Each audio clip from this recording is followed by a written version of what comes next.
যশোর ক্যান্টনমেন্টে 4 তারিখে তাকে শেষ করা উচিত ছিল, তাইলে পরে সে আর গণহত্যা করতে পারত না। 5 তারিখে যশোর ক্যান্টনমেন্টে সে নিরাপত্তার জন্য তাকে আনা হয়েছিল গণভবন থেকে। সেখানে ওভারনাইট সে ছিল হাসিনা। যদি তাকে সেইখানে খতম করা হতো, তাকে শেষ করা হতো গণহত্যার দায়ে, সে 1 মাস গণহত্যা করছে, আর্মি সেটা জানে, সবাই সেটা জানে। সে গণহত্যাকারী, সে একজন ম্যাস মারার, সে সাইকোপ্যাথ, সে একটা খুনি। 1 মাস গণহত্যা করে সে ঠান্ডা মাথায় হাজার হাজার মেরে ফেলেছে। আবু সাইদ থেকে 5 তারিখ পর্যন্ত হাজার হাজার নিরস্ত্র নিরীহ মানুষ, নিরস্ত্র নিরীহ সাধারণ মানুষকে সে খুন করছে হাজার হাজার ঠান্ডা মাথায় এই সাইকোপ্যাথ।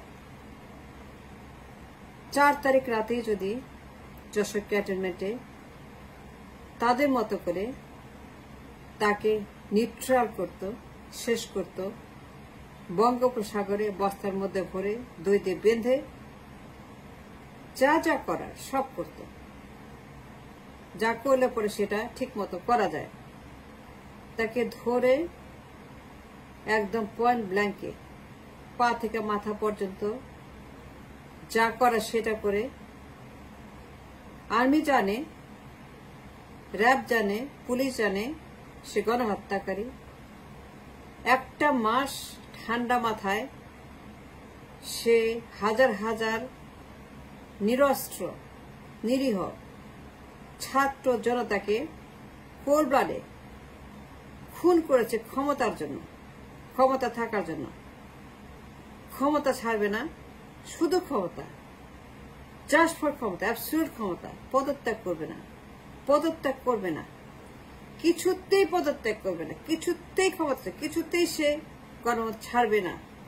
সে অ্যাডামেন্ট, সে অ্যারোগেন্ট, সে ডিসিসিভ। তার ডিমান্ড, দেশ তার বাপের, তার বাপ স্বাধীন করেছে, and therefore রাষ্ট্র as a whole belong to the Sheikh family. That's her core belief, যে এই রাষ্ট্রের মালিক শেখ হাসিনা এবং তার পরিবার। রাষ্ট্র পারিবারিক, রাষ্ট্র তাদের ব্যক্তিগত জমির দলিল, মালিকানা। সুতরাং প্রশ্নই আসে না ক্ষমতা ছাড়ার। সেইখান থেকে সে গণহত্যা করেছে সেই বিশ্বাসে যে সে রাষ্ট্র ক্ষমতা থাকবে no matter what. Lakh lakh মানুষ খুন করবে কিন্তু ক্ষমতা ছাড়বে না। সে বলেছে 50,000 খুন করো, 50,000, কিন্তু ক্ষমতা ছাড়ব না। সবচেয়ে বড় কথা হলো যে যশোর ক্যান্টনমেন্টে যখন গণভবন থেকে আনা হলো আগের দিন নিরাপত্তার জন্য, এবং যশোর ক্যান্টনমেন্টে তাদের হাতে সে পালিয়েছিল, নিরাপত্তায় ছিল। ক্যান্টনমেন্টের একটা নির্দিষ্ট জায়গা তাকে লুকিয়ে রাখা হয়েছিল। তখন আমাদের সেনাবাহিনীর লোকেরা কিংবা র্যাব পুলিশের লোকেরা যদি তাকে নিউট্রাল করত, তাকে বঙ্গোপসাগরে বস্তা ফেলে দইতে বেঁধে ইট পাথর দিয়ে ভারী করে ফেলে দিত তার বস্তাটা, তাইলে পরে আজকে 5 তারিখে যে ম্যাসিভ গণহত্যা সে করেছে, নিরীহ নিরস্ত্র মানুষদেরকে পয়েন্ট ব্ল্যাঙ্কে খুন করেছে, গণহত্যা করেছে, এবং সে পুলিশ থেকে বলেছে আরো মারো, সর্বোচ্চ অস্ত্র দিয়েছে, হাজার হাজার রাউন্ড গুলি করেছে নিরস্ত্র ছাত্রদের উপরে, জনতার উপরে হাজার হাজার রাউন্ড গুলি করেছে। সেই দিন 5 তারিখে শত শত মানুষকে খুন করেছে ঠান্ডা মাথায়। 5 তারিখের কথা বলছি।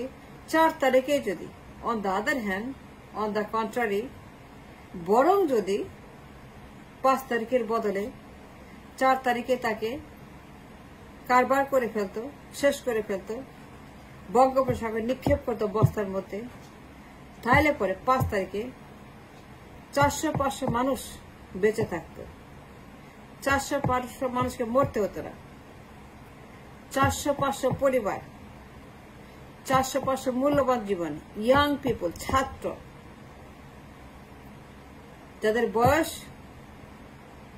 20-30-এর মধ্যে, 10, 12, 13, 14, 15, 16, মানে এই ইয়াং পিপলদের কিছু হত্যা করলো 5 তারিখে।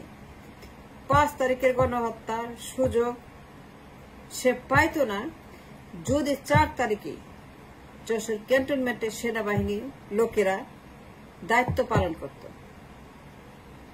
তাদের উপর ন্যস্ত ন্যায্য দায়িত্ব। তারা শপথ নিয়েছে, তার শপথ নিয়ে বলেছে জনগণের সেবা করবে, রাষ্ট্রকে রক্ষা করবে, নিরাপত্তা দিবে, যা লাগে সব করবে, জীবন দেবে, রক্ত দেবে, রাষ্ট্রকে বিপন্ন করবে না, বিপদগ্রস্ত করবে না, ইনভেস্ট করতে দিবে না। কিন্তু কি করলো সেনাবাহিনী? তারা তাকে 5 তারিখে ফেরত দিল ক্যান্টনমেন্ট থেকে গণভবনে। যদি না আনতো গণভবনে, তাহলে এতগুলো মানুষ মরতো না 5 তারিখে। যদি তারা গণভবনে না এনে তাকে 4 তারিখ রাতেই কারবার করে ফেলত, 4 তারিখ রাতেই যদি তারা তাকে একটা বাক্সের মধ্যে ভরে, বস্তার মধ্যে ভরে বঙ্গোপসাগরে ফেলে দিত, ভূমধ্যসাগরে ফেলে দিত, যদি তাকে সেই রাতেই যা তাদের দায়িত্ব, যা শপথ, যা সংবিধান, যা তাদের একমাত্র কর্তব্য, to extinguish the enemy, to finish the enemy, সে ইনভেডার, সে আক্রমণকারী, সে দখলদার, সে দখল করেছে, সে রাষ্ট্রকে বাপের সাম্রাজ্য পৈতৃক রাষ্ট্র বানিয়েছে এবং সে হাজার হাজার খুন করেছে একটা মাসে, আবু সাইদ থেকে শুরু করে 5 তারিখ পর্যন্ত। 4 তারিখেই ফিনিশ করলে, 4 তারিখে তারা কিছু করলে, 4 তারিখে তাকে নিউট্রাল করলে পরে 5 তারিখে সে করতে পারত না। গণভবনে আনলো কেন? গণভবনে আনলো কেন? আনছে বলেই তো, তাদের কাছেই তো ছিল, ক্যান্টনমেন্টে ছিল, যশোরে ছিল, সেইখানে তাকে কারবার করতে পারত, সেইখানে তাকে শেষ করতে পারত, সেইখানে তাকে ঝাঁঝরা করতে পারত পা থেকে মাথা পর্যন্ত। তাদের হাতে অস্ত্র ছিল, আমরা অস্ত্র দিয়েছি, আমরা বেতন দেই, আমরা ডলার দেই, আমরা টাকা দেই, আমরা বাজেট দেই, আমরা কি দেই না, আমাদের রক্ষা করা যায় না। বাহিনী প্রধান যখন বেইমানি করে, ইত্রামি করে, ফাজলামি করে, গুন্ডামি করে, বদমাইশি করে, কেন ফিরিয়ে আনলো 5 তারিখে গণভবনে? আনছে বলে তো, সেনাবাহিনী তো আনছে, র্যাব তো আছে, পুলিশেরাই তো আনছে, তাকে গণভবনে ফেরত আনলো কেন? আনতে হলো কেন? আনবে কেন? যশোরেই শেষ করে দেবে। সে একটা মাস ঠান্ডা মাথায় হাজার হাজার নিরস্ত্র নিরীহ ছাত্র জনতাকে হত্যা করছে ঠান্ডা মাথায়। কেউ অস্বীকার করতে পারবে না, কেউ বলতে পারবে না যে সে গণহত্যা করে নাই ঠান্ডা মাথায়। ক্ষমতা থাকার জন্য কিছুতেই রিজাইন করবে না, কিছুতেই পদত্যাগ করে সে গণভবন ছাড়বে না। সে অ্যাডামেন্ট, সে অ্যারোগেন্ট, সে decisive, and she is mad, and she is psychopath. 5 তারিখের গণহত্যা 400-500 মানুষ মেরে ফেলেছে। ফিরিয়ে আনলো কেন? সেনাবাহিনী কাজটা করলো কেন? তাকে তো ওইখানেই শেষ করতে পারত, যশোর ক্যান্টনমেন্টে পারত না। যশোরে তাদের হাতে ছিল, সেনাবাহিনী জানে সে গণহত্যাকারী,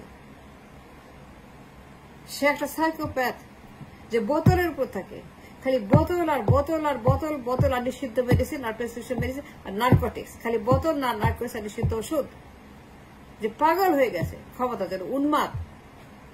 উন্মাদ ছাড়া কেউ কাজ করতে পারে না। এন্ড দেয়ারফর 24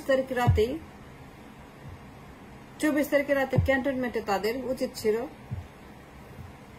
এই 16 বছরের মীমাংসা করা, the conclusion of 16 years of tyranny। তাদের উচিত ছিল এই টাইরানকে শেষ করা 24 তারিখের, 4 তারিখ রাতে ক্যান্টনমেন্টে, 4 তারিখ অগাস্টের 4 তারিখে যে কোনো জায়গায়, একটা কক্ষে নিয়ে, বাইরে নিয়ে, গাছের তলে, দেয়ালের পিছনে, বাথরুমে, বেডরুমে, যেখানে ইচ্ছা সেখানেই তাকে শেষ করতে পারত। তাইলে পরে 5 তারিখে যদি শেষ করতো, 4 তারিখে ক্যান্টনমেন্ট যশোরে যখন ছিল, যশোর ক্যান্টনমেন্টে, তাইলে পরে 5 তারিখে সে ম্যাসিভ গণহত্যার কোন সুযোগই পাইত না। Typical case for genocide. সেনা প্রধান দায়ী, র্যাব প্রধান দায়ী, পুলিশ প্রধান দায়ী, সবাই গণহত্যা মামলা খাবে, কেউ রক্ষা পাবে না, কেউ রক্ষা পাবে না, কেউ রক্ষা পাবে না।